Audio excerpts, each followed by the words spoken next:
बिस्मिल्लाहिर्रहमानिर्रहीम नहमदुहु व नुसल्ली अला रसूलिहिल करीम। दोस्तों, अगर आपने ख्वाब में शादी देखी है अपनी, तो आप इस ख्वाब की ताबीर जानकर यकीन कीजिए हैरान और परेशान रह जाएंगे, क्योंकि इस ख्वाब की ताबीर और इस ख्वाब का हमारी हकीकी ज़िंदगी से क्या रब्त है वो अभी मैं आपको सामने रखता हूँ। हज़रत इमाम अब्दुल गनी नाबलसी रहमतुल्लाह अलैह वक्त के एक इमाम गुज़रे हैं ताबीर के हवाले से।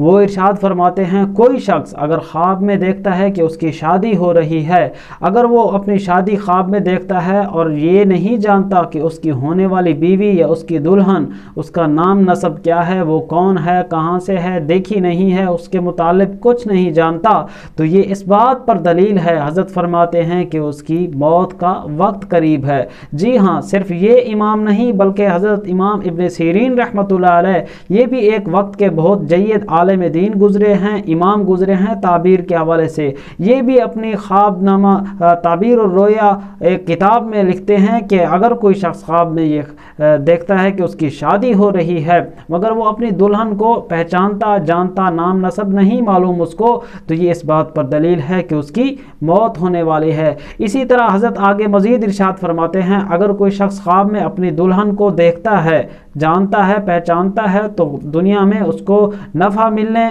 खैर खुशी मिलने और शादी होने पर उसकी दलील है। अगर कोई शख्स देखता है कि उसका वलीमा हो रहा है लेकिन वहाँ पे वो बैंड बाजे, म्यूज़िक और इस तरह के आलात वगैरह देखता है, तो ये भी इस बात पर दलील है कि उसकी मौत का वक्त करीब है। अलगर्ज़ अगर कोई शख्स अपने ख्वाब में शादी देखता है और उसमें वो अपनी दुल्हन को जानता पहचानता नहीं है, तो ये इस बात पर कवी इम्कान है कि उसकी ज़िंदगी ख़त्म होने वाली है, वो मौत का मेहमान बनने वाला है। दोस्तों, अगर आपने कोई अच्छा ख्वाब देखा है तो अल्लाह का शुक्र अदा कीजिए, बुरा ख्वाब देखा तो अल्लाह के हुजूर तौबा इस्तग़फ़ार कीजिए। आप अपने किसी ख्वाब की ताबीर जानना चाहें, हमारी इस वीडियो के कमेंट्स में अपना ख्वाब तहरीर कीजिए, हम आप तक आपके ख्वाब की इंशाअल्लाह शरई और सच्ची ताबीर पहुँचाने की कोशिश करेंगे। मिलेंगे अगली वीडियो में। अल्लाह हाफिज़।